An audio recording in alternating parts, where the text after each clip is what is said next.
अस्सलाम वालेकुम and welcome to the show. आप देख रहे हैं प्रोग्राम आपकी बात। ये प्रोग्राम आप तक लाइव जा रहा है शाहराह पाकिस्तान से। हम इस वक्त जिस चौराहे पर मौजूद हैं उसे कहते हैं आयशा मंजिल IRC। ये एरिया डिस्ट्रिक्ट सेंट्रल कहलाता है। ये वो शाहराह है जो कराची को पाकिस्तान के सुपर हाईवे से ले जाती हुई हैदराबाद और पंजाब और इस्लामाबाद और पेशावर तक मिलाती है। इस शाहराह को बिल्कुल कल से सन्नाटे का शिकार देखा जा रहा है। गाड़ियां नहीं हैं, चल नहीं रहे, लोग नहीं आ रहे हैं और लोग नहीं जा रहे हैं, सिवाय इसके कि हर शख्स गम और गुस्से का शिकार है। लोग अपनी तकलीफ़ बयान करने के लिए इस सड़क पर मौजूद हैं। आज बग़ैर किसी कारोबार के दुकानें बंद हैं, कोई अपनी मुलाजमत पर नहीं जा सका।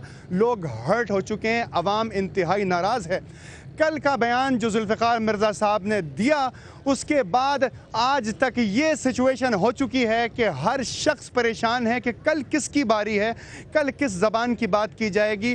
क्या ये रेसिज्म की बातें हो रही हैं? क्या हम साउथ अफ्रीका में रहते हैं? क्या हम गुज़िश्ता ज़माने के गुज़रे हुए बरतानिया में रहते हैं जहाँ पर कभी काले गोरे के नाम पर लड़ाया गया, कभी सलीबी जंगों में लड़ाया गया और आज ज़बान की बात की गई, ज़बान के ऊपर लोगों को उकसाया गया। ये वो लोग हैं कि जो सवाल करते हैं कि क्या पाकिस्तान जब बना था 1947 में तो उस वक्त काम करने वाले लोग जिन्होंने तहरीक पाकिस्तान को अपना खून दिया, अपनी जान दी, यानी कि कायद आज़म मोहम्मद अली जिन्ना, यानी कि मोहतरमा फातिमा जिन्ना, लियाकत अली खान, राना लियाकत, अब्दुल्ला हारून, लेडी हारून, हबीब फैमिली, गोकल फैमिली, इस्फहानीज़, 80 नकवी, हाशिम रज़ा, आले रज़ा, किस कस का नाम बताऊं मैं आपको, जोश मलियाबादी, राजा साहब महमूदाबाद, नवाब रामपुर, नसीम अमरोवी और हद तो हद आप तो उसको भी भूल गए कि जो इस धरती के ऊपर पैदा हुए, यानी कि GM सैयद,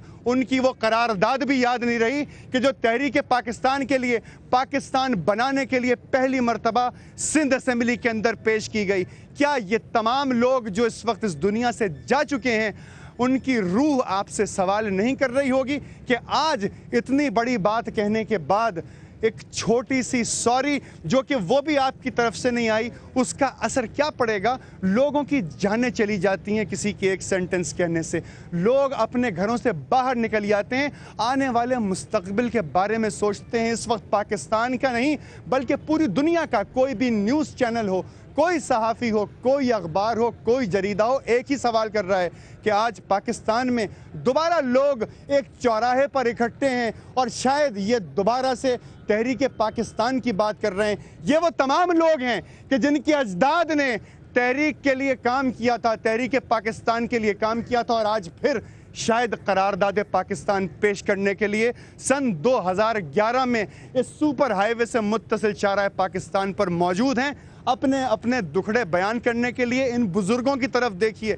आप ज़रा सोचिए तो रईस अमरोवी की बात कीजिए, आप सोचिए जॉन एलिया की बात कीजिए, आप उन शोरा की बात कीजिए कि जिन्होंने उर्दू ज़बान में ऐसे ऐसे कसीदे लिखे पाकिस्तान के लिए, ऐसे ऐसे तराने लिखे कि हमारी फोर्सेस ने जाकर दुश्मन को मुंह तोड़ जवाब दिया। ये लोग आज आपसे सवाल करना चाहते हैं कि हमारा मुस्तकबिल क्या है, आइंदा इस तरह कितनी गलतियाँ होंगी। यहाँ पर बुजुर्ग मौजूद हैं, ख़वातीन मौजूद हैं, बच्चे मौजूद हैं, बेशुमार अवाम मौजूद है जिसके पास सिर्फ एक ही सवाल है, मुस्तकबिल क्या होगा? आपने क्या कर दिया एक सेंटेंस से? हुकूमत खामोश क्यों है? हुकूमत एक्शन क्यों नहीं लेती? प्रेसिडेंट साहब, प्राइम मिनिस्टर साहब, दीगर सियासतदान क्या इस बात पर खुश हैं या नाराज़ हैं? जनाब, आपसे बात शुरू की जाएगी, बताइए क्या छाले हैं दिल के? जुल्फ़िकार मिर्ज़ा, इसने हमारी कौम को ललकारा है। इसमें अल्ताफ़ साहब का कोई मसला नहीं है, कौम का मसला है। अगर सदर साहब वाकई पाकिस्तानी हैं, वज़ीर आज़म साहब पाकिस्तानी हैं, chief justice of Pakistan Pakistani है, तो जुल्फ़िकार मिर्ज़ा पे 3 केस लगने चाहिए। एक वो कि गाड़ी जो जली उसके नुकसान का मौजिब जुल्फ़िकार मिर्ज़ा, जो जाने गई उस दानों का के ज़िया का मौजिब जुल्फ़िकार मिर्ज़ा, उस पर मर्डर का केस लगना चाहिए और उसे बरसरे आम फांसी देनी चाहिए। जो सजाएं आप इस वक्त सुन रहे हैं, जो बातें यहाँ की जा रही हैं, वो तमाम इस अवाम की आवाज़ है। ये वो आवाज़ें हैं कि जो आज बढ़ना शुरू हुई हैं, इनको कम करना बहुत मुश्किल होगा। जनाब, क्या कहना चाहेंगे आप? मैं तो 1 मिनट में तो बहुत कुछ कहने के लिए आया हूँ। पहले इमाम का कौल है कि इंसान अपनी जुबान के नीचे छुपा हुआ है, मुंह खुला आदमी खुला। आदमी की गुफ्तगू से पता चलता है कि ये कौन से खानदान का, कौन सी तहजीब का। अरे हमें नंगा भूखा करे, नंगे भूखे तुम थे। हमने तुम्हें कलम पकड़ना सिखाया, हमने तुम्हें सोना सिखाया, हमने तुम्हें बोलना सिखाया। 12-12 मीटर की तुम लोग तो शलवार पहनते थे, अब 3 पीस के सूट।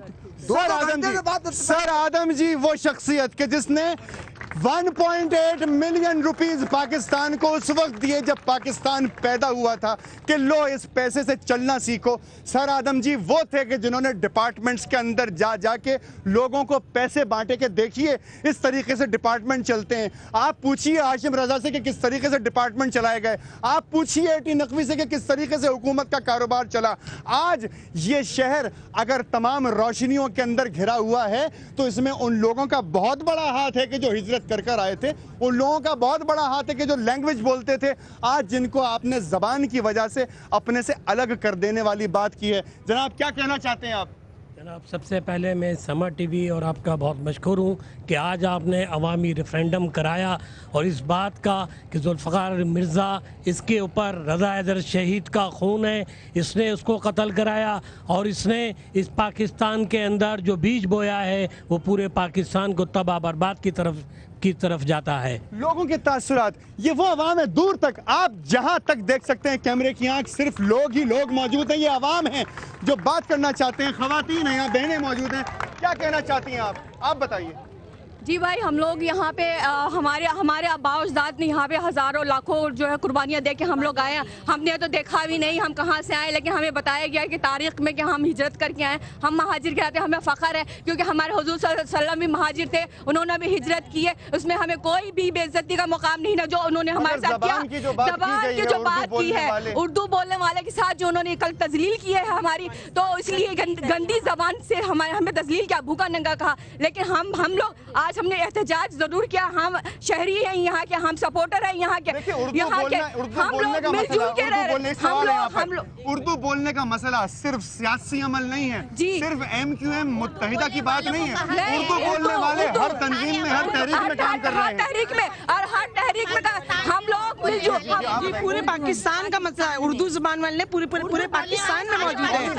जुबान की बात हो रही है, उन्होंने ललकारा है, पेशावर में भी है, उन्होंने मुसलमानों को ललकारा है। वो जबान नहीं है जो कायदे आज़म ने कही थी कि हमारे मुल्क की जबान है। हमारे मुल्क की जबान है, हमारे कौमी जबान है।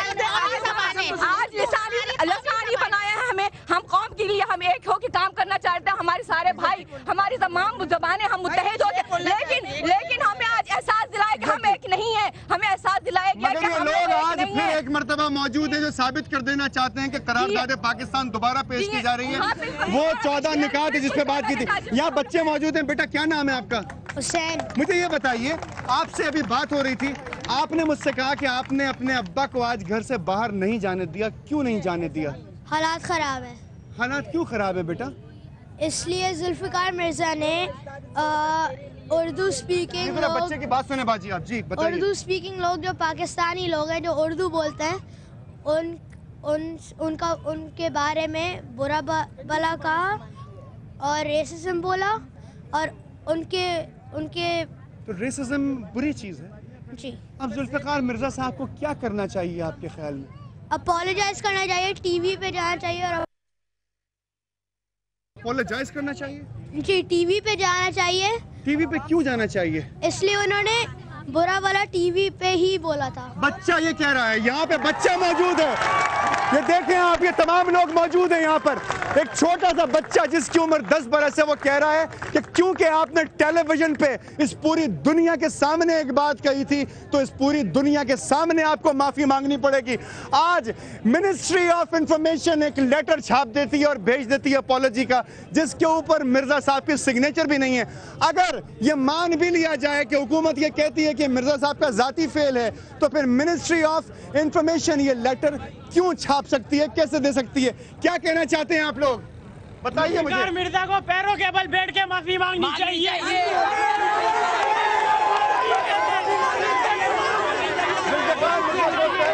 से माफी मांगनी चाहिए। आप क्या कहना चाहते हैं जनाब? जुल्फिकार मिर्जा के बयान से वो अजाइम सामने आ गए, जिस अजाइम के तहत कराची में फसाद कराए जा रहे हैं, नस्ली फसाद की जो जिम्मेदारी है वो जुल्फिकार मिर्जा पे आयद होती है। नस्ली फसादात नहीं होने चाहिए, जिम्मेदारी है उनकी।